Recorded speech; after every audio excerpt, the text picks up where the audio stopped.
कृषक कल्याण वर्ष 2026 के अंतर्गत जनप्रतिनिधियों प्रबुद्ध जनों के अभिमुखीकरण कार्यक्रम का आयोजन कुशाभाऊ ठाकरे हॉल में किया गया, जिसमें प्रदेश भर से जनप्रतिनिधि, अधिकारी और विभिन्न क्षेत्र के प्रबुद्ध जन शामिल हुए।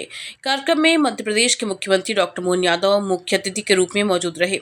इस अवसर पर उप मुख्यमंत्री राजेंद्र शुक्ल और मंत्री जगदीश देवड़ा सहित कई मंत्री और वरिष्ठ अधिकारी भी उपस्थित रहे। कार्यक्रम में किसानों के कल्याण और कृषि से जुड़ी योजनाओं के प्रभावी क्रियान्वयन को लेकर विस्तार से चर्चा की गई।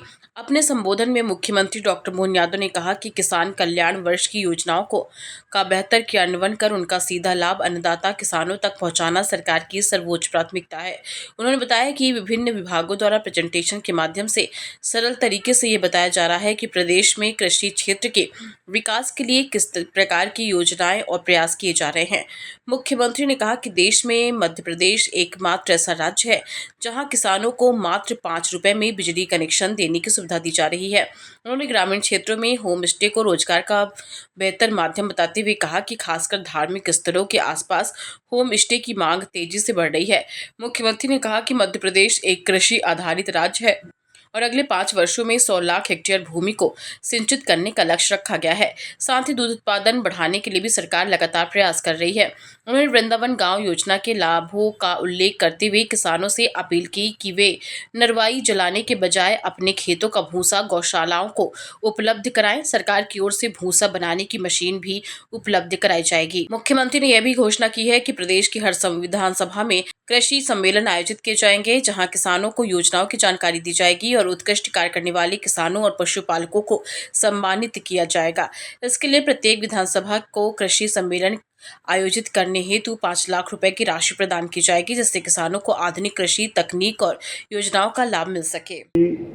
पंचायत का ये सबसे पवित्र स्थान है और ऐसे पवित्र स्थान पर किसान कल्याण वर्ष के माध्यम से अलग अलग विभागों को लेकर के सरकार के माध्यम से किसान कल्याण वर्ष की योजनाओं को किस प्रकार से सरकार हाथ में लेके आगे बढ़ रही, ताकि सच में किसान कल्याण वर्ष का लाभ किसानों के परिवार तक पहुंचे, लोगों के घरों तक पहुंचे। ऐसे अच्छे कार्यक्रम के लिए अभी बहुत सुंदर भाषण दिया माननीय प्रभारी श्रीमान डॉक्टर महेंद्र सिंह जी के लिए जोरदार अभिनंदन करें। आप उत्तर प्रदेश सरकार के वरिष्ठ मंत्री रहे, आपने सिंचाई से लेकर कई विभागों का सफलतापूर्वक अपने राज्य के अंदर उत्तर प्रदेश जैसे राज्य में अच्छा सा निर्वहन कराया और तब से लगातार एमएलसी मेंबर भी हैं, वो हमारे भी संगठन के कर्ता के नाते से इतना अच्छा समय देते हैं कि हम अपने उनके उस प्रशासनिक क्षेत्र का लाभ लेने के लिए भी हम उनको स्मरण भी कर रहे हैं और उनके भाषण से उनकी विद्वत्ता झलकती है। जोरदार अभिनंदन करें पुनः डॉक्टर महेंद्र सिंह जी के लिए। दोनों माननीय उप मुख्यमंत्री श्रीमान देवड़ा जी, शुक्ला जी, समूचा मंच और आप सब, समय की कमी है, वास्तव में एक एक करके हमने आज ये तय किया था कि हमारे मंच के भाषण न के बराबर होंगे, लेकिन सच में ये प्रबोधन का कार्यक्रम हमारे विभागों के माध्यम से किसान कल्याण वर्ष में क्या क्या हम कर रहे हैं और करा सकते हैं, इसकी जानकारी सबको होना चाहिए। और जानकारी होने में भी उसका सरलीकृत रूप से एक विभाग पूरे साल अच्छा खासा कई सारे काम करता है, लेकिन 2 मिनट से 5 मिनट में इसको समेटना, ये जो समय की बाध्यता है उसके कारण से वो अपनी बात पूरी रख रहे हैं। मुझे याद दिलाना पड़ा कि 5 रुपए में बिजली का कनेक्शन भी जरा ये तो बोलो, वो अपने किसी को पूरे देश के अंदर एकमात्र राज्य है जो किसान के लिए बिजली का कनेक्शन लेना है कृषि पंप का, तो विभाग केवल 5 रुपए में कनेक्शन दे रहा है। जोरदार अभिनंदन करें। ये अपने इस बात की प्रतिबद्धता कि हाँ, हम किसानों की सेवा करना चाहते, किसानों के बीच काम का माहौल बनाना चाहते और एक एक विभाग जितने अच्छे ढंग से माननीय महेंद्र सिंह जी ने बात कही है, कई कुछ बातें व्यवहारिक रूप से भी मैं बात करना चाहता हूं। अब जैसे होम स्टे टूरिज्म वालों ने कहा है, तो टूरिज्म के माध्यम से हमारा करीब करीब शहरी क्षेत्र में लगभग 13 अलग अलग धार्मिक पर्यटन के हमारे केंद्र बन रहे हैं। बाबा महाकाल के मंदिर से लगा करके सलकनपुर, ओरछा, दतिया, जहां जहां भी हमारे देवस्थान बन रहे हैं। अब आप अंदाज लगा लो कि होम स्टे में होना क्या है ये कभी कभी अंग्रेजी के शब्द हमको अपने सीमितता लगे थे, है कुछ भी नहीं उसमें। अंदर जाके देखो तो आपके रहने का 4 कमरे का मकान 4 कमरे और बनाना है, तो 4 कमरे बनाओ या 2 कमरे बनाओ, 2 लाख रुपया प्रति का मकान तो आपको दे ही रहे हैं टूरिज्म वाले। तो अगर आपने कमरा बना करके रख लिया और अपने घर में मेहमान रखने की व्यवस्था कर ली, तो ना तो आपको बिजली का कनेक्शन कमर्शियल करना है, ना आपको होटल का लाइसेंस देना है, बाकी कुछ भी नहीं करना है, बल्कि 20 लाख तक की आय भी आपकी उसमें जीएसटी से बाहर कर दी है। तो ये जो अपने घर के आसपास लोगों को रुकवा करके अपनी आय बढ़ाना है, अब ये आम के आम गुठली के दाम ही है ना। कभी कभी अपने में से कोई अपने कार्यकर्ता भी बहुत सारे हैं जिनके लिए हम इन प्रकार की व्यवस्था में उसकी आर्थिक ताकत बढ़ा सकते हैं। और ये होम स्टे वास्तव में बहुत चल रहे हैं। अभी तो ऐसा हो गया कि कई जगह धार्मिक शहरों में तो टूरिज्म को जो आंकड़ा बता रहा उस आंकड़े से 10 गुना ज्यादा है, बड़ा आंकड़ा है। और ऐसे ये केवल एक सेक्टर में नहीं, हर क्षेत्र में भी। जैसे लघु कुटीर उद्योगों की बात आई तो अभी वो बताने के लिए समय कम पड़ गया। आप फसल लगा रहे हो, लेकिन फसल के साथ आपने मधुमक्खी पालन कर लिया। अब मधुमक्खी पालन का डब्बा ही तो रखा है, आपको शहद बनना चालू हो गया और शहद बनते बनते आपकी आमदनी चालू हो गई।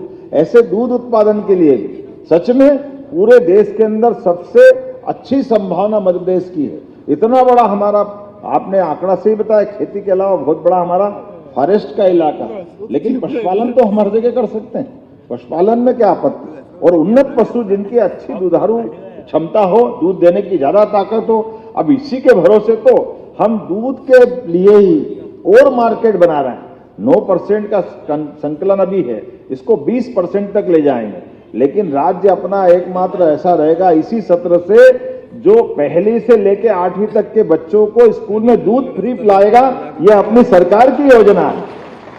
यहाँ हम कुपोषण भी दूर करना चाहते हैं और दूध की खपत भी, अपने राज्य में दूध का उत्पादन हो रहा है तो वो दूध का उत्पादन भी यही होना चाहिए।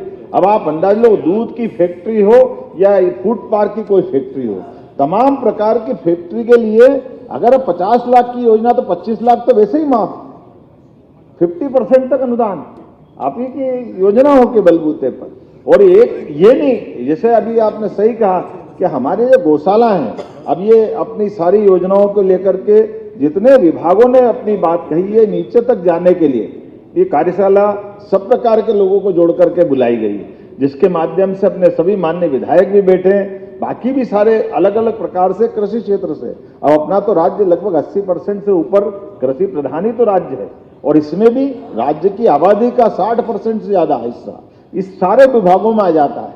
अभी बाकी विभाग में तो गए ही नहीं। अभी मैं देख रहा था कि मेडिकल टूरिज्म बाकी रह गया। अब मेडिकल टूरिज्म के भी 2 हिस्से हैं, आयुष्मान भी है, एलोपैथिक भी है। ऐसे में 8 अपने नए आयुर्वेदिक महाविद्यालय अपनी सरकार खोल रही है, कुल तो 13 खोल रहे हैं 2 साल के अंदर। और ये सच में जैसे इरिगेशन डिपार्टमेंट ने बताया कि हाँ, हम जो कह रहे हैं वो करके दिखा रहे हैं कि 5 साल के अंदर 100 लाख हेक्टेयर का रकबा सिंचित करके अपन जमीन पर उतारने वाले, इसमें कुछ गलत बात नहीं। दूध अब केवल 1.5 साल 1 साल के अंदर 25% हमने बढ़ा दिया। कहां 8 लाख का कलेक्शन था, कहां हमने 12.5 लाख तक पहुंचा दिया।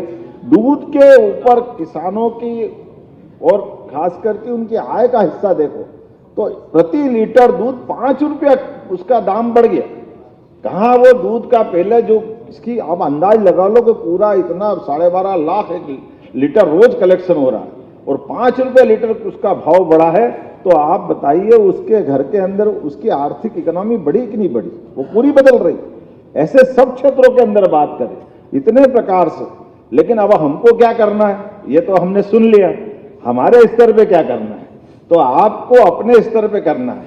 जैसे ये कुछ अंग्रेजी के शब्द अच्छे भी हैं लेकिन बड़ी चुनौती भी रहती है। अभी तो हमने कहा कि भैया अब इसके सरलीकृत रूप से जो हो सकता है वो करो। जैसे वृंदावन गांव, अब वृंदावन गांव के अंदर अपनी गौशाला भी होना है जैसी कल्पना की गई है, तो गौशाला के लिए तय करें कि आसपास के किसी गांव में कोई नरवाई नहीं जलाए और सारा भूसा गौशाला में आ जाए। तो ये जो प्रबंधन कर रहे हैं कि हर हालत में उसके लिए ट्राली भी और उसका यंत्र भी, ये सब अपने पास से देने वाले हैं ताकि आपकी गौशाला आत्मनिर्भर हो जाए और नरवाई जलने से बच जाए। क्योंकि हम ये कहें कि भाई बोलने के लिए नहीं, इसी साल अपने आप प्रबंधन कर दे। अभी गेहूं का सीजन चालू होने वाला, कटाई का कई जगह कट रहा होगा, तो तुरंत भूसा इकट्ठा करने का काम। और ये तो कल्पना अच्छी की गई, जितनी गौशाला है सबका भूसा अपने पास आ जाए। तो ये जो प्रैक्टिकली हम उतार के नीचे दे रहे हैं। फिर कृषि यंत्रों की किराने की दुकान, सरल भाषा में सहयोग नाम से आप सब प्रकार के कृषि यंत्र, अब 2 बीघा 4 बीघा 5 बीघा का खेत वाला है, वो बेचारा कहां से लाएगा यंत्र?